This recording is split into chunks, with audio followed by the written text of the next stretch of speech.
If the recent episode of macroeconomic stability is a trend or a blip, was one of the panel discussions in the Neemrana Conference. The rupee is being stable to the extent that the IMF has said that it wanted to recategorize India's exchange rate regime.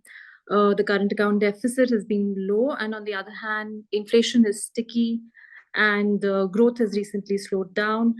There's no sovereign rating upgrade on the horizon. One of the discussants on this panel, former Deputy Governor Viral Acharya, is with us today, and I'm going to request him to discuss with us some of the points that he made in the panel discussion at the conference. Dr. Acharya, thank you for joining us. Thank you, Puja, for inviting me for the podcast. Looking forward to it. Dr. Acharya, what institutional changes have helped secure the macroeconomic stability that was discussed at the panel discussion? Yes, let me talk about 5 in particular, and I'm going to state them partly because later on when we discuss about what is needed to support the growth going forward, I'm going to emphasize that we stick to retaining these institutional underpinnings of macroeconomic stability. So first and foremost, I would say that India over the last decade has managed to lower inflation from what used to be more in the closer to 10% territory to 4, 5, 6% at best range, at times even lower. And this has significantly reduced borrowing costs. It has stabilized the inflation term premium in the Indian yield curve. And while there are many factors at work, clearly one important change along this dimension was the beginning of inflation targeting informally in 2013, followed by the official Monetary Policy Act in 2016. And together, this episode in which central bank has committed to actually maintaining inflation at a target level, subject to, of course, trade-offs on growth, has built credibility that India has a framework to not allow inflation to run away into high levels. I want to stress this, that this has reduced borrowing costs. India is constantly a fiscal deficit country as far as government financing is concerned. It has to regularly resort to bond market finance in order to fund this deficit. And historically, when inflation wasn't as controlled, the central bank, government, and sometimes the public sector banks had to work together to ensure that government bond markets had enough demand. In other words, we had financial repression. We have gradually done away with that, and we are more now in the space of what one might call as a modern market-based economy, in which the central bank provides credibility to bond markets to keep inflation at check, bond premia are brought down, and there isn't as much of a need to engage in financial and therefore economic repression. The second point I would stress is that this has also led in part to external sector stability, because when foreign investors bring their, let's say, dollar reserves into India, either into direct investments in the form of FDI, or indirect or portfolio investments in the form of equity or debt, they are taking on exchange rate risk. And the exchange rate risk is in part linked to the inflation differential between India and other countries and inflation risk thereof. So inflation targeting has also contributed to the stability of the exchange rate. Of course, the central bank on top of this, like in most emerging markets, does reserves management, macroprudential capital flow controls. And on top of all that, India has benefited over the last 10 years, and especially post-COVID, I would say, with services exports, not just tech, but even non-tech services exports. There's a little bit of a wind coming also from the fact that Chinese growth has weakened. Chinese stock market has underperformed very significantly compared to India and certainly even other EMs. This has meant a rotation of emerging market capital flows into India. Long and short, even though the exchange rate volatility is perhaps inordinately low, as you mentioned, Puja, it is certainly much, much lower than what it used to be at the time of the taper tantrum. And that has actually been a sign of macroeconomic stability in terms of financing from outside the economy is concerned. A third, and perhaps most crucially, I would say that over the last decade, we have turned the tide on the banking sector health issues. India underwent sort of public sector bank funded fiscal stimulus after the global financial crisis. All kinds of poor underwriting decisions were made in lending to infrastructure, ports, steel industry, among others. That left our banking system by 2013 with a huge pile of bad debt. And that took a while to resolve. The Reserve Bank of India first embarked on asset quality review in 2015. Then there was the resolution of the non-performing assets on the back of the Insolvency and Bankruptcy Code. There was a prompt corrective action to restrict the lending of undercapitalized banks. Government then decisively recapitalized the banking system in 2018-19, as well as improved the governance of the public sector banks to an extent. And together, these measures helped the public sector banks to gradually start exiting from prompt corrective action, the ones that were in prompt corrective action. Now, why was this important? Because India was suffering from anemic credit growth during the time when this cleanup was not in place, in particular from 2013 onwards. But by 2019, on the eve of the unanticipated shock of COVID, actually banking sector had been reasonably cleaned. And I think this was a very important achievement because had we entered COVID with a very fragile banking sector that could not actually support the economy, I think we would have had a hard time resurrecting growth after the COVID lockdowns.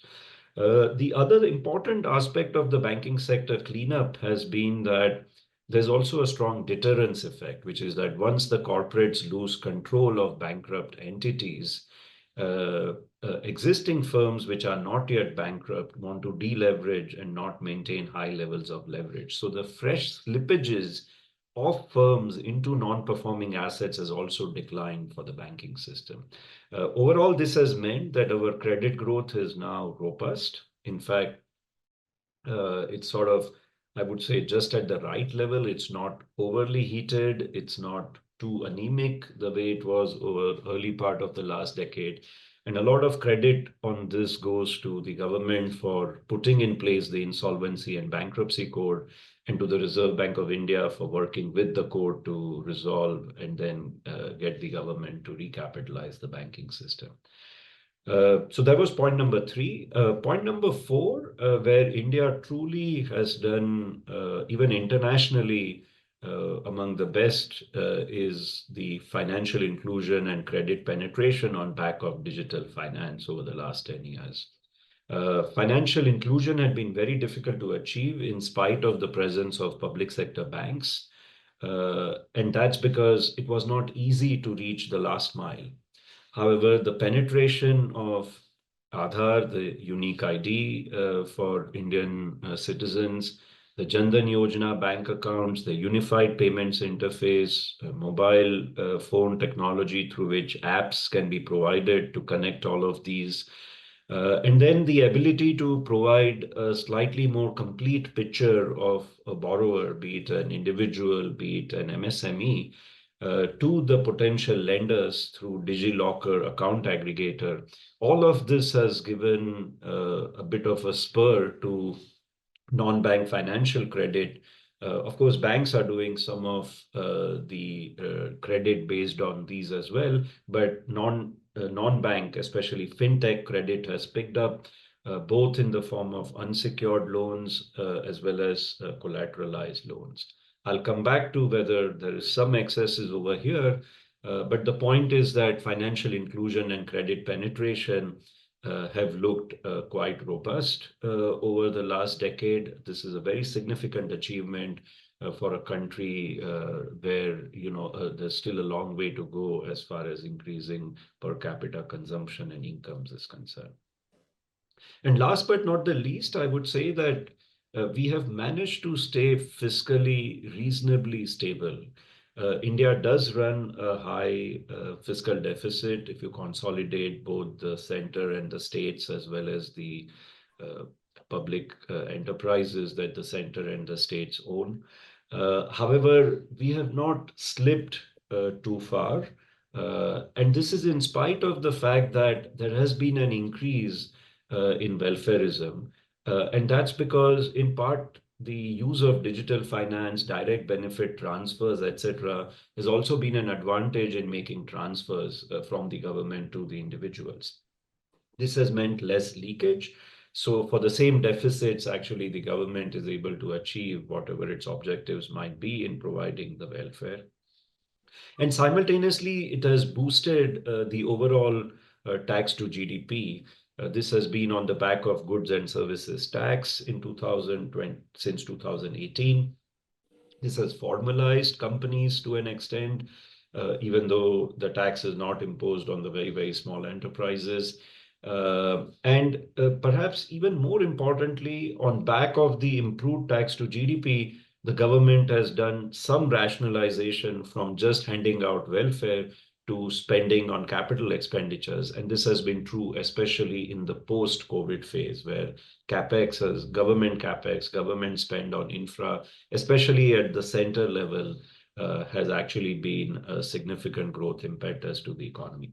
The reason why this shift from revenue to capital expenditures is important is because typically welfare, while politically popular, doesn't result in stable economic growth in terms of a fiscal multiplier thereafter. In fact, multipliers are typically less than one, as per the Reserve Bank of India studies. In contrast, when government spends on infrastructure or capital expenditures, the multipliers in terms of medium run growth are actually comfortably in excess of one. So spending on infrastructure and capex contributes positively to growth, whereas welfareism can even end up being a drag. So the rationalization from revenue to capital expenditures is a very significant part of stability of the fiscal as well as the growth over the past decade. So just to summarize, in my view, there are 5 institutional reforms that have underpinned the macroeconomic stability: lower inflation and borrowing costs, external sector stability, banking sector health, financial inclusion and credit penetration, and finally, fiscal stability. In my view, we should safeguard these as well as possible while we try to continue to grow well going forward. But Dr. Acharya, many people will point out that despite all of these parameters of stability and all of these institutional steps, we are not seeing a stable, robust recovery post-COVID. Growth has in fact been slowing down. So why are we not getting the benefits of all of this macroeconomic stability?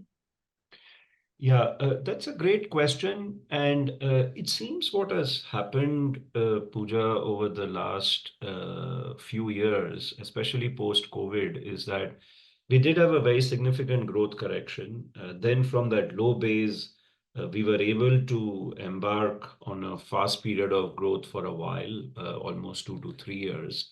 And the gains from that now seem to be running out before we have actually caught up on the pre-pandemic growth trend. Both growth as well as consumption relative to pre-pandemic trend remain quite weak. And as you pointed out, the consumption of the masses, consumption across board, has not been that robust. I'm going to call this as... Also, Dr. Acharya, if I may interrupt, pre-pandemic FY 19-20 GDP growth was, I think, 3.9%. Yeah, that's right. And actually, so even relative to the low base to start with, we have not actually been able to catch on absolutely. And so there is this issue going on, in my view, in the Indian economy that I'm going to call as the savings glut of the rich. Let me explain first what I mean by that. And then maybe I'll try and explain what exactly is the contributor to that. So, as we discussed, while the institutional changes have given macroeconomic stability, simultaneously, we have not been able to get a bigger part of the Indian demography into the growth engine. Okay, and that remains sort of the weak spot. And that is why the bottom of the pyramid is not doing as well as the top of the pyramid. So let me explain it in 5 points. One, I would say that the wealth gains over the past decade, and especially post-COVID, have been quite concentrated at the top. This is because formalization naturally confers advantages to sort of higher end companies and higher end jobs, larger companies and higher end jobs. We've had extraordinarily low corporate and capital gains taxes, certainly in terms of tax cuts. They have been sort of more favorable at the top. And there was a very big monetary stimulus that was put into play post-COVID.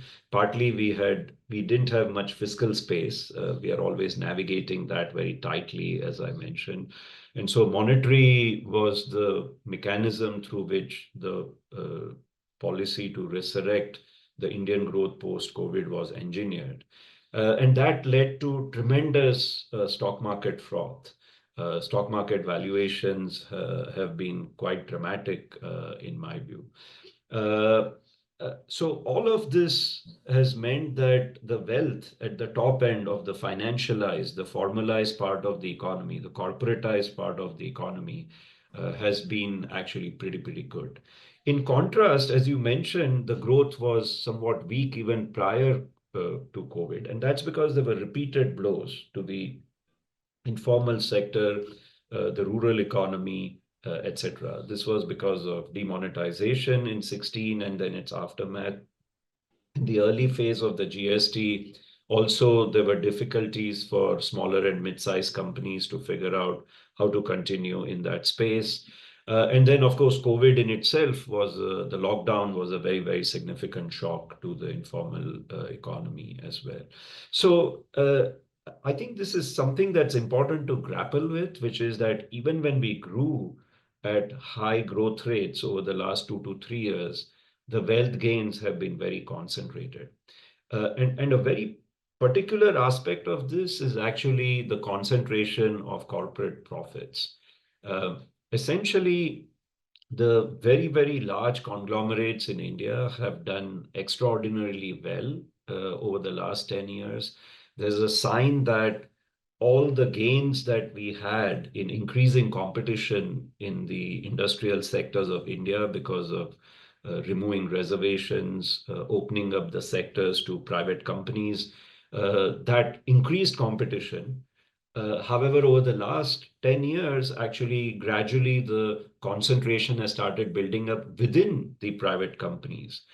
In fact, the large five conglomerates actually have really strengthened their foothold, both across sectors in a breadth first manner, and then within each sector where they are present, they've gone further in depth.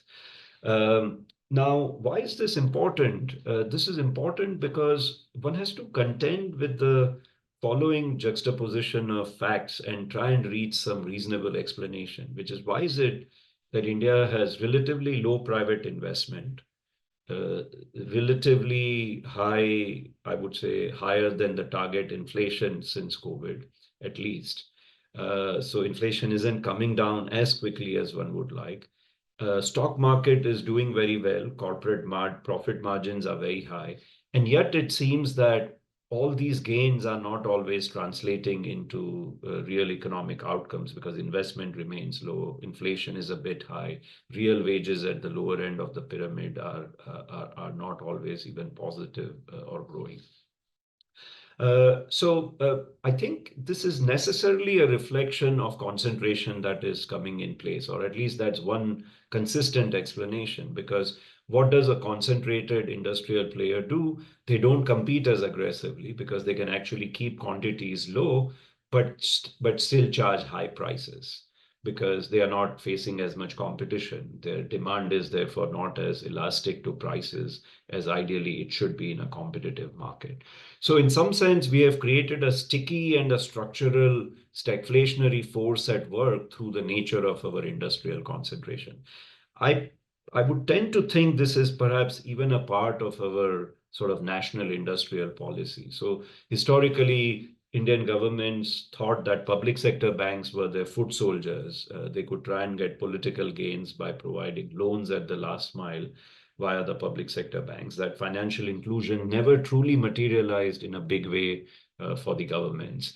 However, the new policy is to then have these large company industrialists available sort of like not as foot soldiers but as army generals. They execute important projects for the government as and when the government wants. They are the usual suspects when resource allocation takes place or some merger and acquisition activities happening. They are all protected from outside competition through extraordinarily high tariffs, and simultaneously they are becoming very large domestically. So while there are many good things about what they do, one downside is that they are simply not investing enough. And this is important to understand, which is when they make an acquisition, they are not increasing aggregate investment necessarily. Their investment, which is a part, M&A is a part of their own capex, but they are simply taking over the capex that would have happened on another balance sheet over to their balance sheet. So it doesn't necessarily create an aggregate growth of investment. What I've been finding in my research, which I had put out in the Brookings piece in 2023 March, is that indeed Indian sectors which are concentrated have high markups. The markups which are charged in prices by the big five conglomerates relative to their industry peers tend to be higher. Cement industry, for example, is a prime example of this, where we basically have a very high concentration of two large players, which are both part of these conglomerate firms. And there is further evidence that we have put together that a lot of these concentrations seems inefficient. Entry in Indian sectors is weakest in the sectors where these conglomerates have high presence and the overall concentration is high. So the first 2 points, therefore, I'm trying to make is that wealth has become very concentrated at the top end of the pyramid, and corporate profits are also very concentrated at the top end of the pyramid. Now, this means that actually wealth creation is very asymmetric. Rather than it being of the 90s and 2000s type, where we were bringing in huge numbers, huge millions of people into the middle class fast, we are still doing that, but we are now creating the wealth gains to be disproportionately large at the top. In fact, corporate profits have also grown very fast compared to also the salary growth of the employees, even though the formal sector salary growth remains respectable above inflation. So this has created what I would call as my third point as a savings glut of the rich situation. So what happens in this situation is that you keep creating wealth more and more at the top end of the pyramid, but how much can the rich consume beyond a point? And India also has capital controls, so the savings by and large stay within the economy. So this then creates a froth in the stock market. It creates excess consumption of luxury goods, which then partly may even contribute to deficits because many luxury goods are imported in India. It creates home construction to be dominated by luxury homes rather than of the middle income or the affordable housing type. If you look at India's passenger vehicle sales, they've become very concentrated on four-wheeler rather than two-wheeler. Within passenger vehicles, they've become more concentrated in SUV and premium categories rather than of what you think is sort of more broad-based across the economy. That's one aspect of the savings glut of the rich. The other aspect is that they will make financial investments of other types. So they will want to go and invest in higher yielding commercial paper or CDs of non-bank financial companies. And what will they do in turn with the savings that are chasing them?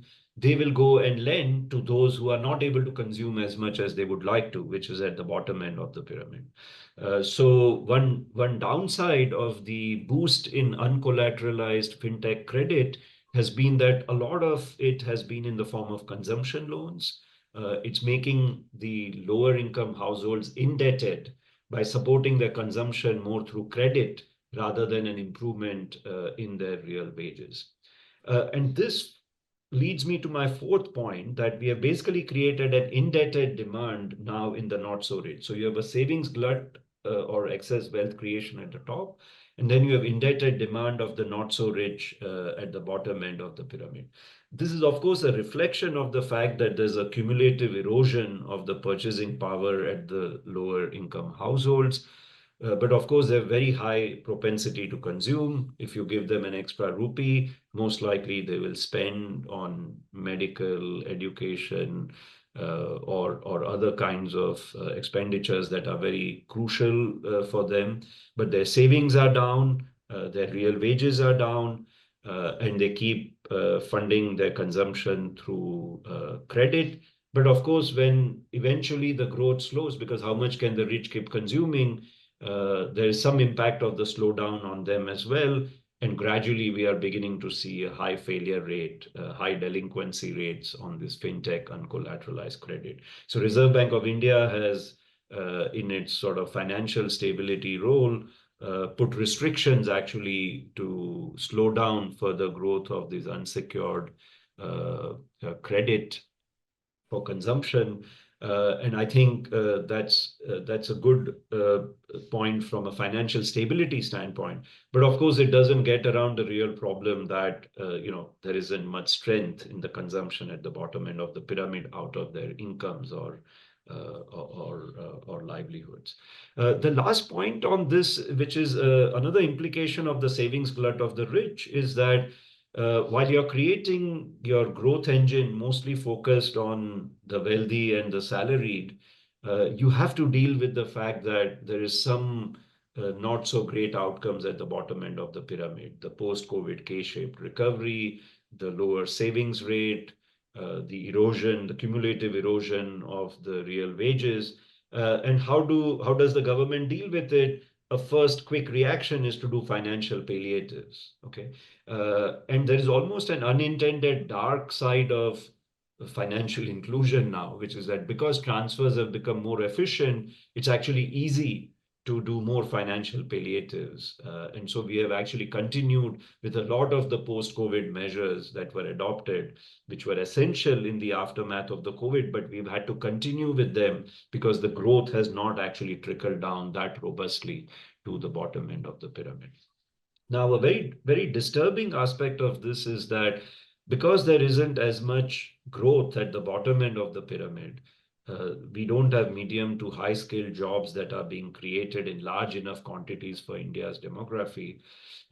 We are left with an abundance of low skilled, especially subsidized agricultural jobs. In fact, over the last 5 years, more than 50% of net job creation was in agriculture, and that's true even for last year. And so as a result, even though agricultural jobs at some point looked like they were getting close to 40% away from the historical 60% number, they've actually bounced back to above 45% now. So this has to me, this is the best evidence that we have some problem with the composition of our growth. In a growing modern economy where agricultural share of GDP is coming down, agricultural share of jobs should also be coming down. But India seems to be regressing on this front. But because of financial palliatives, this has not yet led to as much social unrest. So just to summarize, a way of thinking about the challenge for the growth going forward is that we have five sort of imbalances. We have concentrated wealth gains. Second, we have concentrated corporate profits. We have a savings glut of the rich. A mirror image of that, we have indebted demand of the not so rich. And to deal with this poor composition of growth, we have financial palliatives, and in fact, they are becoming more and more popular at every election that's upcoming, as we know. Dr. Acharya, how can we address the situation to correct it so that we have a new growth strategy which will give us more stable growth? Yes, of course, there is no sort of one silver bullet, in my view, to get at this. But it's worth thinking about whether we need sort of an economic plan that works for the Indian demography.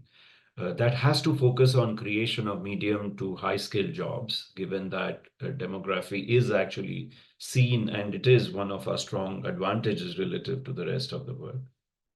And I would say this new economic plan requires more of the kind of institutional reforms I was talking about. They were more market-friendly reforms, not necessarily just incumbent-friendly reforms. They were attempts to actually improve outcomes for the economy as a whole, rather than just for a few out there. So I've once again five specific points. First, as I mentioned, Indian conglomerates are heavily protected from outside. Indian companies in general, not just conglomerates, are heavily protected through tariffs. In fact, India, as per the WTO tariff accounts, has one of the highest tariffs in the world. We would probably be in the top 5 in terms of the average tariff rates. So we need to de-tariff, because that's one way to actually increase investment in the economy. Let foreign companies come in, let them compete with our companies. Maybe they will bring in some technological spillovers. At a minimum, they will bring in investment and most likely better skill jobs. Second, I would say we need to think a little bit about putting some sand in the wheels of further concentration and conglomeration of Indian industrial sectors. My personal preference would be to perhaps even deconglomerate in some graceful manner by increasing the costs of remaining so large in so many sectors and being so concentrated. But at a minimum, we need to revisit whether further M&A, further resource allocation, further entry can be restricted in order to ensure that a few large companies are not essentially keeping investment low. I want to stress this, that while they may be growing, private investment of India is not growing at as healthy levels as we can. Both of these reforms, de-tariffing and deconglomerating, in my view, will actually create a more competitive Indian industrial economy. It will allow India to therefore become more productive, more efficient, become a greater part of the global services and importantly, manufacturing trade. And so the bottom line is that let Indian industrialists, who are right now domestic tigers, let them compete internationally like the Chinese and the Korean companies that were conglomerates, but they were competing internationally and producing global brands like Samsung, for example. And importantly, being a greater part of the trade would actually also allow India to raise exports, so that we are creating jobs not just for our growth, but we are also creating significant jobs for the world outside.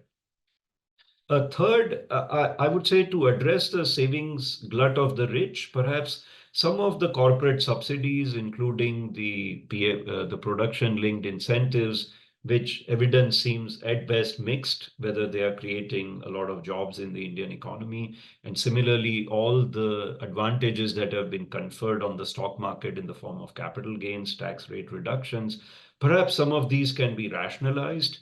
I'm not saying that we need to make the rich poor. I'm not saying we need to make the corporates less profitable. I'm using the term rationalization because these incentives were provided in the form of subsidies and reduction of capital gains tax rate. And maybe it's time for the government to rationalize, so that if they need to invest more in order to create middle mid to high skill jobs at the bottom end of the pyramid, they have the resources to do so because we can't engage in too much fiscal slippage given the high level of fiscal deficits that we have. I want to stress here that there's always a temptation to call every growth slowdown as cyclical and start resorting to monetary easing as the primary tool, and sometimes even credit norms being eased as a tool to get out of it. In my view, this won't work because they will once again concentrate the gains at the top, likely lead to some inflation, which is a huge tax on the not so rich at a time when there is a lot of slack at the bottom end of the pyramid and real wages are not growing as well. The idea is to make the Indian growth composition more balanced rather than aggravate its asymmetry or uneven distribution even further. So I would say on balance, I would lean at this point on the fiscal side rather than the monetary side, but manage the fiscal by rationalizing corporate subsidies and capital gains tax rate. Fourth, I would also rationalize welfareism and agricultural subsidies. As we discussed, a lot of these are financial palliatives. Why is agriculture sector able to grow? It's partly because it's heavily subsidized: water, electricity, fertilizers, loan waivers. There's just no shortage of dole outs which keep getting provided, but it now provides a very small part of the Indian GDP. So clearly we need to gradually wean these sector of these subsidies, help rationalize its size. Maybe it's time to revisit agricultural tariffs as well, which are actually among the highest in our overall tariffs. And that would be overall useful because that would mean that we might be able to bring that sector to its right size. Now, all of this can't work if we don't do the final or the fifth piece of my recommendation, which is that while you are de-tariffing, de-conglomerating in order to increase investments and create better skill jobs, you also need the supply of higher quality human capital. So we need to improve education, health, and skilling. And I would stress here, especially for the girl child and the potential female workforce, because by all accounts, the post-COVID outcomes for the female workforce has not been that great. So that would add to productivity boost as well, and at the same time bring more people into the workforce, in my view. So just to summarize, I think we need market, not incumbent-friendly reforms. We need to maintain fiscal discipline and yet actually create both a demand for new jobs, a demand for mass consumption, and that will actually what will facilitate and make it compatible for competitive industry to make new investments. So de-tariff, de-conglomerate, rationalize the savings of the rich, rationalize welfareism and agricultural subsidies, and make significant improvements in education, health, and skilling. To summarize, I think we need now an economic plan which builds on the institutional achievements we've had over the last 10 years. But we need a plan that works for the average Indian demography. It works well in the distribution of consumption, income, and wealth. And that has to happen through creation of medium to high skill jobs. I'm not saying government itself needs to create these jobs. Government needs to enable through right reforms that the private sector act competitively and see robust demand to make these investments going forward. And Dr. Acharya, can I ask you just one last question, which is that all of these recommendations that you've given in the form of an economic plan, if this is not done, what's the risk? I think the real risk we face is that we sort of lose out on our demographic dividend, which is that, whatever the number be, maybe we need 1.2 million jobs per month. And if we are not creating enough of those jobs, and as we are seeing, we are actually continuously adding them, all the residual to the agriculture sector in one way or the other. To me, that's a regressive movement for the Indian economy and its growth composition. We are not going to be able to add significantly to our exports, add significantly to our growth, achieve our potential output if we are not able to create jobs across spectrum. Bottom line is that I think what I'm trying to say is that the medium-term growth outlook may start turning a bit towards lower and lower GDP levels. And then the pressure starts in the political economy to throw kitchen sink at it.